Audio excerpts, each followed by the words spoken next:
Chapter 20. I shall live forever. But they were obliged to wait more than a week, because first there came some very windy days, and then Colin was threatened with a cold, which, two things happening at once, one right after another, would no doubt have thrown him into a rage. But there was so much careful and mysterious planning to do, and almost every day Deacon came in, if only for a few minutes, to talk about what was happening on the moor, and in the lanes and hedges, and on the borders of streams.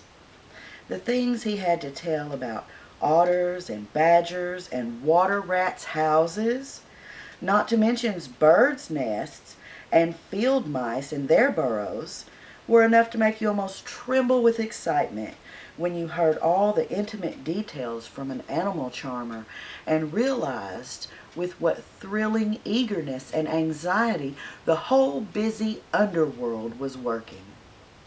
"They're same as us," said Deacon, "only they had to build their houses every year, and it keeps them so busy they fair scuffle to get it done." The most absorbing thing, however, was the preparations to be made before Colin could be transported with sufficient secrecy to the garden.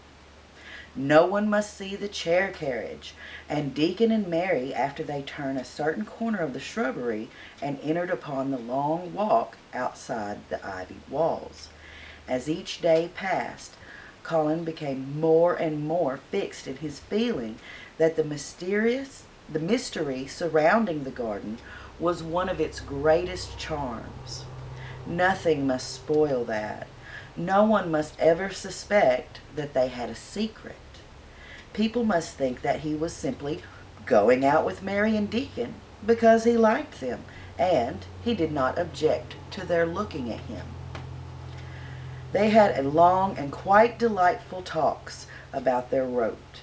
They would go up this path, and they would go down that one, and cross the other, and go round among the fountain flower beds as if they were looking at the bedding out plants that the head gardener, Mr. Roach, had been having arranged. That would seem such a rational thing to do that no one would think it at all mysterious. They would turn into the shrubbery walks and lose themselves until they came to the long walks. It was almost as serious and elaborately thought out as the plans of march made by great generals in time of war. Rumors of the new and curious things which were occurring in the invalids' apartments had, of course, filtered through to the servants' hall and into the stable yards and out among the gardeners. But notwithstanding this, Mr. Roach was startled one day when he received orders from Master Colin's room to the effect that he must report himself in the apartment that no outsider had ever seen, as the invalid himself desired to speak with him. "Well, well," he said to himself as he hurriedly changed his coat, "what's to do now? His Royal Highness, that wasn't to be looked at, calling up a man that he's never set eyes on before." Mr. Roach was not without curiosity. He had never caught even a glimpse of the boy that he had heard a dozen exaggerated stories about. His uncanny looks, his strange ways, his insane tempers.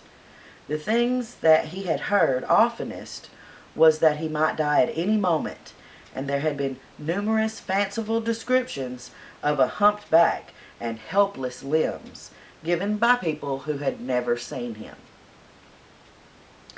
"Things are changing in this house, Mr. Roach," said Miss Medlock, as she led him up the back staircase to the corridor onto which opened the hitherto mysterious chamber. "Well, let's hope they're changing for the better, Miss Medlock," he answered. "Well, they couldn't well change for the worse," she continued, "and strange as it is, there's them that finds their duties made a lot easier to stand up under.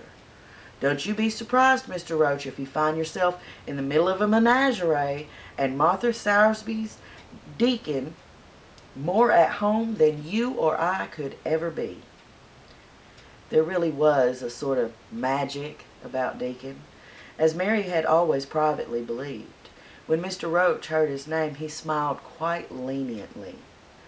"Ah, he'll be at home in Buckingham Palace, or at the bottom of a coal mine," he said. "And yet it's not impudence. He's just a fine lad, is that lad." It was perhaps well that he had been prepared, or he might have been startled. When the bedroom door was opened, a large crow, which seemed quite at home, perched on the high back of a carven chair, announced the entrance of a visitor by saying "Caw, caw," quite loudly. In spite of Miss Medlock's warning, Mr. Roach only just escaped being sufficiently undignified as to jump backwards. The young Rajah was neither in bed nor on his sofa. He was sitting in an armchair, and a young lamb was standing by him, shaking its tail feeding lamb fashion as Deacon knelt giving it milk from its bottle. A squirrel was perched on Deacon's back, bent attentively at nibbling a nut. The little girl from India was sitting on a big footstool looking on. "Here is Mr. Roach, Master Colin," said Miss Medlock. The young Rajah turned and looked at his servant. At least that is what the head gardener felt that had happened. "Oh, you're Roach, are you?" he said.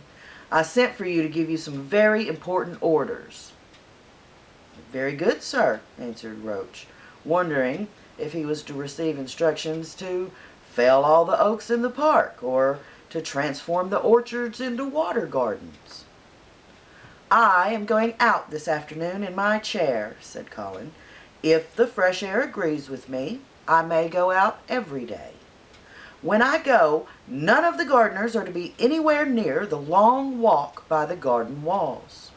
No one is to be there. I shall go out about 2 o'clock, and everyone must keep away until I send word that they may go back to their work." "Very good, sir," replied Mr. Roach, much relieved to hear that the oaks might remain and that the orchards were safe. "Mary," said Colin, turning to her, "what is that thing you say in India when you have finished talking and you want people to go?" "You say, 'You have my permission to go,'" answered Mary. "You have my permission to go, Roach," he said, "but remember, this is very important." "Caw, caw," remarked the crow hoarsely, but not impolitely. "Very good, sir. Thank you, sir," said Mr. Roach, and Miss Medlock took him out of the room. Outside in the corridor, being a rather good-humored man, he smiled until he almost laughed. "My word," he said, "he's got a fine lordly way with him, hasn't he? You'd think he was the whole royal family rolled into one, prince consort and all." "Eh?" protested Miss Medlock.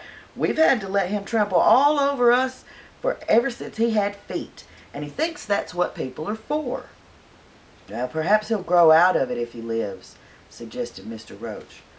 "Well, there's one thing pretty sure," said Miss Medlock. "If he does live, and that Indian child stays here, I'll warrant she teaches him that the whole orange does not belong to him, as Susan Sowerby says, and he'll be likely to find out the size of his own quarter." Inside the room, Colin was leaning back on his cushions. "It's all safe now," he said, "and this afternoon I shall see it. This afternoon I shall be in the secret garden."